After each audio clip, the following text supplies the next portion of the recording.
Hello students. आज मैं आपको एक काफ़ी इम्पॉर्टेंट टॉपिक के बारे में डिस्कस करने जा रहा हूं, जो कि जनरल ऑर्गेनिक केमिस्ट्री का है, कार्बोकैटायन। बहुत इम्पॉर्टेंट टॉपिक है। रिएक्शन मैकेनिज्म और ऑर्गेनिक रिएक्शन कार्बोकैटायन के बिना कभी पूरी नहीं होती है। बच्चों को कार्बोकैटायन कंसेप्ट अगर नहीं क्लियर होता है तो ऑर्गेनिक केमिस्ट्री की रिएक्शंस और मैकेनिज्म बिल्कुल भी नहीं समझ में आती हैं।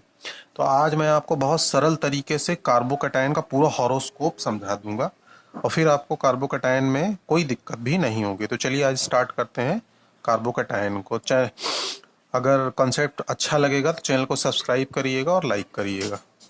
So let's start the carbocation. First, carbocation definition.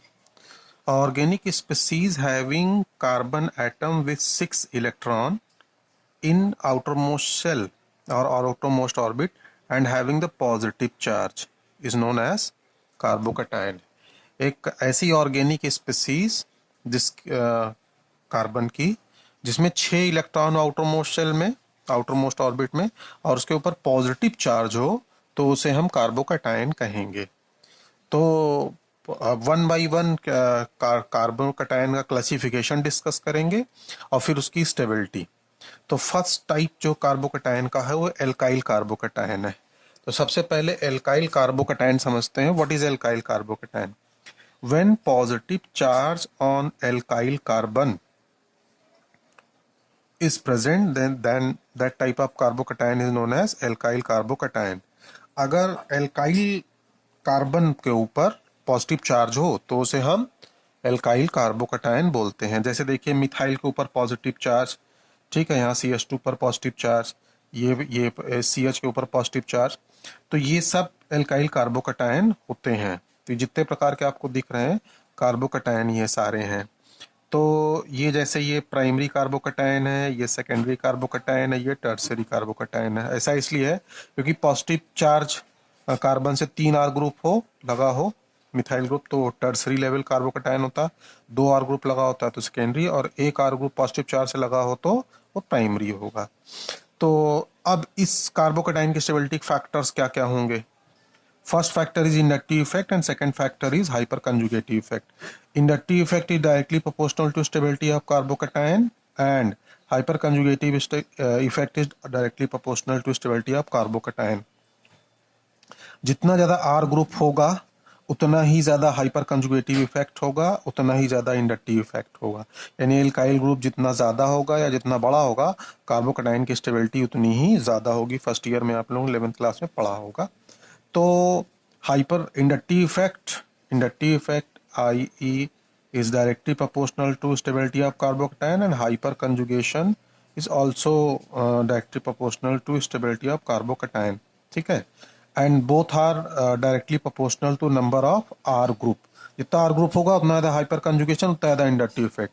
तो इस हिसाब से 3 R ग्रुप सबसे ज़्यादा स्टेबल होगा, tertiary carbonium ion, then secondary carbonium ion, and then primary carbonium ion, and then methyl, ठीक है।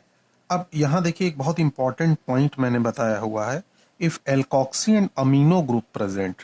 अगर कार्बोकैटायन के बगल में कार्बोकैटायन के मतलब पैरेलल बगल में अगर एल्कोक्सी ग्रुप है, एल्कोक्सी ग्रुप मतलब मिथाइल के साथ ऑक्सीजन आ जाए तो उसे, एल्काइल के साथ ऑक्सीजन आए तो एल्कोक्सी ग्रुप कहेंगे। तो if alkoxy and amino group is present, amino group का मतलब NH2 प्रेजेंट होगा, then they are more stable carbocation than alkyl. यानी कि एल्काइल कार्बोकैटायन से ज्यादा स्टेबल होगा अगर एल्काइल के बगल में एल्कोक्सी ग्रुप जनरेट कर जाए। यानी कि एल्काइल के बगल में अगर ऑक्सीजन लग जाए और NH2 ग्रुप लग जाए, अमीनो ग्रुप, तो वो एल्काइल कार्बोकैटायन से ज्यादा स्टेबल होगा। वजह, क्योंकि लोन पेयर हो जाने के वजह से बगल में नाइट्रोजन ऑक्सीजन दोनों में लोन पेयर हो जाने की वजह से डीलोकलाइजेशन ऑफ इलेक्ट्रॉन हो जाता है, और डीलोकलाइजेशन ऑफ इलेक्ट्रॉन हो जाने की वजह से एल्कोक्सी ग्रुप और अमीनो ग्रुप अगर एल्काइल ग्रुप के बगल होंगे तो वो carbonium ion simple alkyl carbonium ion से ज्यादा स्टेबल होता है, ये याद रखिएगा, अक्सर करके पूछा जाता है। अब बारी आती है वाइनिल और एलिल कार्बोकैटायन। पहले इसको डिफरेंस समझ लें, वाइनिल और एलिल कार्बोकैटायन में फर्क क्या होता है। Vinyl carbocation when positive charge is present on sp2 hybridized carbon, then that type of carbocation is known as vinyl carbocation. अगर जिस कार्बन पर पॉजिटिव चार्ज डेवलप्ड है या जो कार्बन कार्बोकटाइन पॉजिटिव है, अगर वो कार्बन sp2 हाइब्रिडाइज्ड है, मींस वो डबल बॉन्ड है, यानी कि डबल बॉन्ड वाले कार्बन पर अगर पॉजिटिव चार्ज है तो उसे हम वाइनिल कार्बोकटाइन कहते हैं और वहाँ sp2 हाइब्रिडाइजेशन होता है। तो एक बात हमेशा याद रखिएगा, वाइनिल कार्बोकटाइन लीस्ट स्टेबल कार्बोकटाइन होता है। क्यों होता है? क्योंकि उस कार्बोकटाइन के ऊपर जो है sp2 हाइब्रिडाइजेशन होता है। sp2 हाइब्रिडाइजेशन में परसेंटेज ऑफ s करेक्टर 33% होता है। तो 33% एस करेक्टर इलेक्ट्रोनेगेटिव एलिमेंट की तरह काम करता है। इलेक्ट्रोनेगेटिव एलिमेंट की तरह काम करने की वजह से ये लीस्ट स्टेबल कार्बोकटाइन माना जाता है। इसलिए क्योंकि इलेक्ट्रोनेगेटिव एलिमेंट पर पॉजिटिव चार्ज होना अनस्टेबिलिटी को डिनोट करता है, क्योंकि इलेक्ट्रोनेगेटिव एलिमेंट जो होते हैं उनके ऊपर नेगेटिव चार्ज ही आना चाहिए, पॉजिटिव आया तो अनस्टेबल हो जाएगा। तो एक कंसेप्ट ये हो गया, vinyl is the least carbocation. अब दूसरा एलिल कार्बोकटाइन। एलिल कार्बोकटाइन क्या होगा? ऐसा पॉजिटिवली चार्ज कार्बन जिसका नेक्स्ट टू कार्बन, जिसके पॉजिटिवली चार्ज का नेक्स्ट कार्बन sp2 हाइब्रिडाइज्ड हो, उसे हम एलिल कार्बोकटाइन कहेंगे। मतलब next of the sp2 positively charge carbon is known as allyl carbocation. sp2 का नेक्स्ट कार्बन जो होगा वो एलिल कार्बोकटाइन कहलाएगा। ठीक है। और व्हेन, देखिए मैंने एरो के थ्रू समझाया है कि when positive charge present on next to double bond और sp2 hybridized carbon is known as allyl कार्बोकटाइन।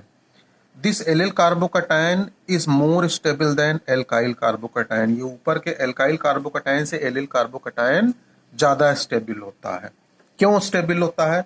क्योंकि जो एलिल कार्बोकटाइन होता है वो next to sp2 hybridized carbon होता है, तो जहां ये डबल बॉन्ड मौजूद है ना, यहाँ से रेजोनेंस हो जाता है। और रेजोनेंस जो होता है वो कार्बोनियम आयन की स्टेबिलिटी क्या कर देता है? इनहेंस कर देता है। इसीलिए एलिल कार्बोनियम आयन की स्टेबिलिटी किसी भी एल्काइल कार्बोनियम आयन की स्टेबिलिटी से ज्यादा होगी इस कैटेगरी के। तो ये एक इंपॉर्टेंट पॉइंट है। Allyl is more stable than alkyl carbonium just because of the resonance, because the double bond present on the next to sp2 hybridized carbon means the positively charged carbon is the next to sp2 hybridized carbon. That's why allyl carbocation is more stable than alkyl carbonium ion. तो ये हो गया वाइनिनल allele. अब आइए next category पर चलते हैं। Next category के आगे बात करते हैं। अब फिनाइल मिथाइल कार्बोकटाइन यानी कैटेगरी नंबर सी। तो फिनाइल मिथाइल कार्बोकटाइन में देखिए क्या होगा, when positive charge is present on benzyl carbon is known as phenyl methyl carbocation. अगर पॉजिटिव चार्ज बेंजाइल कार्बन पर मौजूद है तो उसे हम फिनाइल मिथाइल कार्बोकटाइन कहेंगे। यानी कि जो इसे बोलते हैं बेंजाइल कार्बोकटाइन, ये बेंजाइलिक ग्रुप है। ठीक है। ये यानी कि फिनाइल मिथाइल कार्बोकटाइन क्या होगा, when positive charge present on a benzyl carbon. तो ये बेंजाइल कार्बन है, बेंजीन का नेक्स्ट, यानी कि CH3 ग्रुप से एक H रिलीज हो रहा, तो रिंग पर जो CH2 प्लस है उसे हम बेंजाइल कार्बोकटाइन कहेंगे। इसे ये फिनाइल मिथाइल कार्बोकटाइन बोलेंगे। ठीक है। तो आप फिनाइल मिथाइल कार्बोकटाइन या बेंजाइल कार्बोकटाइन के टाइप देखिए। अगर इस पॉजिटिवली चार्ज ग्रुप से एक फिनाइल ग्रुप लगे तो 1 डिग्री का फिनाइल मिथाइल, 2 लगे पॉजिटिवली चार्ज कार्बन से बेंजाइलिक कार्बन से तो डाई फिनाइल मिथाइल कार्बोकटाइन, और 3 लग जाए तो 3 फिनाइल तो टर्सरी हो जाएगा, ट्राई मिथाइल फिनाइल कार्बोकटाइन। तो अब देखिए यहाँ मैंने दिखाया ना आपको, ये 1 डिग्री फिनाइल मिथाइल कार्बोकटाइन या बेंजाइल, ये 2 डिग्री और ये कितना है 3 डिग्री है। ठीक है। तो जितना ज्यादा फिनाइलिक ग्रुप होगा, देखिए मैंने फॉर्मूले में दिखाया है कि फिनाइल ग्रुप नंबर ऑफ, यहाँ मैं एरो लगा के लिख दूं, number of phenyl group is directly proportional to resonance and resonance is directly proportional to stability of carbocation. Carbocation of what? Phenyl methyl or benzyl carbocation. So higher is the number of C6H5 group phenyl group, higher is the resonance, and higher is the resonance, higher is the stability of carbocation. ठीक है। तो देखिए एक phenyl group मौजूद होता है तो वहां 4 रेजोनेटिंग स्ट्रक्चर होगा, 2 फिनाइल ग्रुप मौजूद होगा तो वहां 7 रेजोनेटिंग स्ट्रक्चर 7 होगा, और 3 फिनाइल ग्रुप होगा तो वहां 9 होगा। एक फिनाइल ग्रुप 3 रेजोनेटिंग स्ट्रक्चर आते हैं तो इसको लेकर के 10 हो जाएंगे। तो higher is an bonding structure, higher is the stability of benzyl carbocation. तो ये पहले 10 वाले का सबसे ज्यादा, फिर 7 वाले का उससे कम, और 4 वाले का सबसे कम। ठीक है, एक चीज ये हो गई, ये इंपॉर्टेंट फार्मूला है। अब आता है aromatic carbocation. Aromatic, when cation in which positive charge is on carbon of aromatic ring, अगर एरोमेटिक रिंग के कार्बन पर पॉजिटिव चार्ज डेवलप्ड हो जाए तो उसे हम क्या बोलते हैं, एरोमेटिक कार्बोकैटायन। जैसे एक एग्जांपल देखिए, एरोमेटिक रिंग है और इस कार्बन पर पॉजिटिव चार्ज डेवलप हो जा रहा, इसे ट्रोपोलियम कार्बोकैटायन बोलते हैं। ट्रोपोलियम कार्बोकैटायन, ट्रोपोलियम कार्बोकैटायन फिनाइल मिथाइल या बेंजाइल कार्बोकैटायन से ज्यादा स्टेबल होता, कहीं ज्यादा। यहाँ मैंने एक एग्जांपल देकर समझाया कि ट्रोपोलियम कार्बोकैटायन इज 10 रेज की power 11 time stable then trimethyl triphenyl carbonium ion, triphenyl carbonium ion, और benzyl 3 degree benzyl carbonium ion, और ट्राईफिनाइल कार्बोनियम आयन से 10 रेज की पावर 11 टाइम ज्यादा स्टेबल होता है। अब लास्ट कैटेगरी जो आती है वो साइक्लोप्रोपाइल मिथाइल कार्बोकैटायन होगा। ठीक है, तो अब ये क्या होते हैं, when cyclopropyl methyl group present on positively charge alkyl group called cyclopropyl methyl carbonium ion. यानी कि अगर मिथाइलिक कार्बोकैटायन के ऊपर साइक्लोप्रोपाइल ग्रुप लग जाए, देखिए यहाँ एक एग्जांपल मैं दिखा रहा हूँ, अगर पॉजिटिवली चार्ज मिथाइलिक ग्रुप पे साइक्लोप्रोपाइल ग्रुप लग जाए तो उसे हम साइक्लोप्रोपाइल मिथाइल कार्बोकैटायन कहते हैं। ये भी उसी तरीके से होगा, अगर 3 साइक्लोप्रोपाइल ग्रुप लग जाए मिथाइलिक कार्बन से तो टर्सरी साइक्लोप्रोपाइल मिथाइल ग्रुप, 2 लग जाए तो सेकेंडरी साइक्लोप्रोपाइल ग्रुप हो जाएगा, 1 लग जाए मिथाइलिक कार्बन से तो उसे हम 1 डिग्री साइक्लोप्रोपाइल मिथाइल कार्बोकैटायन कहेंगे। Cyclopropyl methyl carbocation is extra stable than all the carbocations. Cyclopropyl methyl carbonium ion सबसे ज्यादा स्टेबल होता है क्योंकि उसके अंदर एक विशेष क्वालिटी होती है। एक तो यहाँ डायग्राम से आप समझ लीजिए कि जो यहाँ साइक्लोप्रोपाइल ग्रुप होता है ये वाला, इसका ऑर्बिटल जो होता है वो, इसके जो ऑर्बिटल्स होते हैं, इस कार्बन के पी ऑर्बिटल जो होते हैं वो बेंट होते हैं। बेंट होने का मतलब कि ये झुके हुए होते हैं। तो ये जो बेंट साइक्लोप्रोपाइल का जो बेंट ऑर्बिटल होता है, ये पॉजिटिवली चार्ज कार्बन के वैकेंट ऑर्बिटल के साथ बहुत आसानी से ओवरलैप कर जाता है। तो ओवरलैप कर जाने के वजह से ये जो ऑर्बिटल के इलेक्ट्रॉन होते हैं वो पॉजिटिवली चार्ज कार्बन के जो वैकेंट ऑर्बिटल है उसमें इलेक्ट्रॉन ट्रांसफर होने लगते हैं, और जब ट्रांसफर होने लगेंगे तो इलेक्ट्रॉन का निगेटिव चार्ज पॉजिटिव को क्या करेगा, न्यूट्रलाइज करेगा। और न्यूट्रलाइजेशन क्या होता है, डायरेक्टली प्रोपोर्शनल टू स्टेबिलिटी होता है। Higher is the neutralization, higher is the stability. तो साइक्लोप्रोपाइल मिथाइल कार्बोकैटायन और प्रकार के कार्बोनियम आयन से ज्यादा स्टेबल इसलिए होता है क्योंकि साइक्लोप्रोपाइल का जो ऑर्बिटल होता है वो बेंट होता है, झुका हुआ होता है towards the positively charged vacant orbital of centrally positive charge carbon. That's why the electron transfer is very fast toward the cyclopropyl group to the vacant positively charged carbon, central carbon of cyclopropyl methyl. That's why these type of carbocation is very highly stable as compared to the other type of carbocation. अब now we are going to discuss all type of carbonium ion stability. किसी प्रकार के जितने भी possible carbonium ion थे उसकी stability का मैं ऑर्डर, डिक्रीजिंग ऑर्डर आपको लिखा के दिखा दे रहा हूँ। जैसे मैंने बताया कि टर्सरी साइक्लोप्रोपाइल मिथाइल सबसे ज्यादा स्टेबल होगा, तो ये टर्सरी साइक्लोप्रोपाइल मिथाइल सबसे ज्यादा स्टेबल। उसके बाद सेकेंडरी, ठीक है, सेकेंडरी साइक्लोप्रोपाइल मिथाइल, फिर टर्सरी बेंजाइल कार्बोकैटायन में ट्राईफिनाइल मिथाइल कार्बोकैटायन, फिर डाईफिनाइल मिथाइल कार्बोकैटायन सेकेंडरी हो गया, tertiary then secondary, and then primary benzyl carbocation और प्राइमरी मिथाइल फिनाइल कार्बोकैटायन। फिर उसके बाद एलिल कार्बोकैटायन, ये है एलिल, याद रखिएगा ध्यान। एलिल के फिनाइल के बाद किसकी नंबर आएगा, allele carbocation.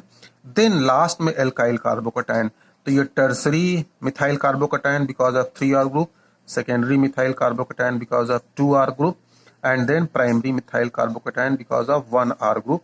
These all are stability because of the plus I effect. It is because of the plus I effect. Higher is the plus I effect means R group, higher is the stability. It is because of allele because higher than because of resonance. It is because of resonance. And phenyl, higher is the phenyl group, higher is the resonance. And this cyclopropyl methyl, as you have discussed earlier. And the last methyl carbocation, and the least stable carbocation is the vinyl carbocation.